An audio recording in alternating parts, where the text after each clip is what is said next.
What's up, everybody? I don't normally make videos, but some people ask me for lessons, and I don't give lessons because I don't think I'm qualified to give lessons, but whatever, I guess I know a thing or two. Just got this Les Paul Standard, made in USA, the only way a Les Paul should be. I'm talking to you, China. But it sounds great. It's really awesome for blues. I've got it in an open G tuning, so low to high, we've got D, G, D, G, B, E. So we've got a very Zeppelin tuning. You know, you can do the classic sounds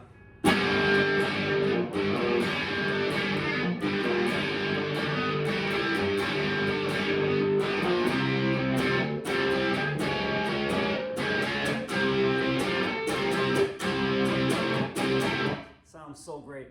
But what I like to do most in this tuning is just some basic finger picking blues. Now, people think finger picking, oh, you gotta have lightning fast, all 5 of these fingers. Not true. Honestly, I can do a lot of damage with these 3 fingers. So on the low notes, I use the thumb. Okay, so this is playing all your bass notes. That's all thumb right there. So stand back so you can see it. And these 2 are really doing the melody. As long as you know your scales up and down the neck, you can really do some cool stuff. So see,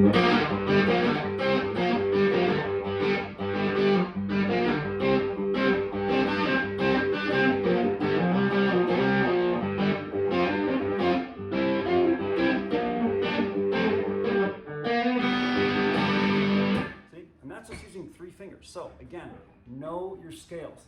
Don't be one of those douchey guitar players that's like, dude, I don't know your scales, but I just play by ear. That doesn't make you sound like a better musician. It makes you sound lazy, to be honest. Just learn a fucking scale. It's not that hard. So, you know.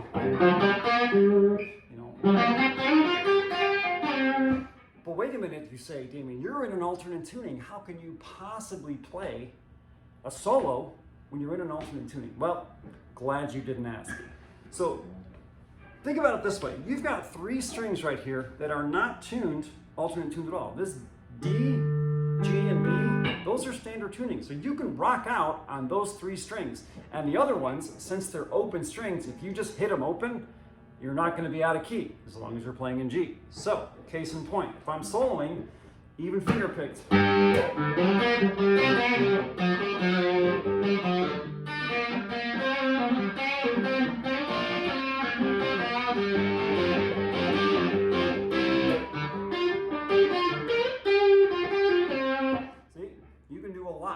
Again, the open string, I hit it at some point there, it doesn't affect it. If I'm going,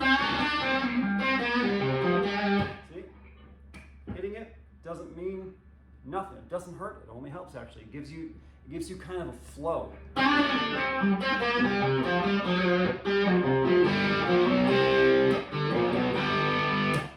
what I'm saying?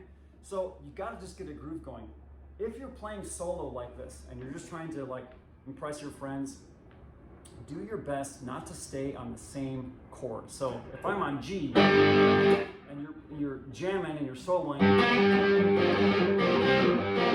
try and slip the 4 and the 5 chord in there just to provide some interest. Here you go. So here's the difference. Here's not using more chords.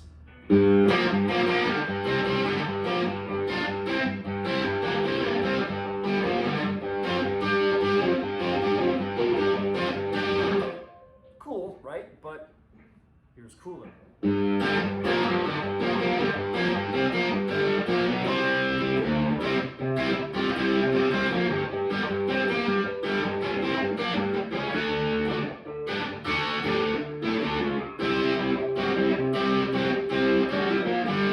See? Provides interest, right? Always change up chords. Like you never would want to solo over one chord being played. If you want to take a solo, you don't want, I lost my pick. You don't want to solo over one chord, and then it's not really a chord progression. You don't want to solo over.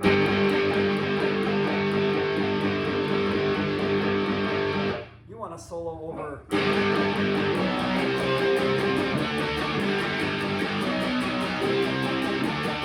That's a lot more fun to solo over, right?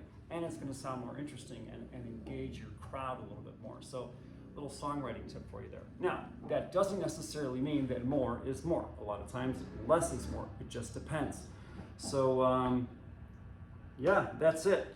One of my favorite songs in this open tuning, by the way, I want to show you is, of course, by the mighty Led Zeppelin. And by the way, about Led Zeppelin, if you don't like Led Zeppelin, please don't play the guitar. Thanks. So, who knows what this one is?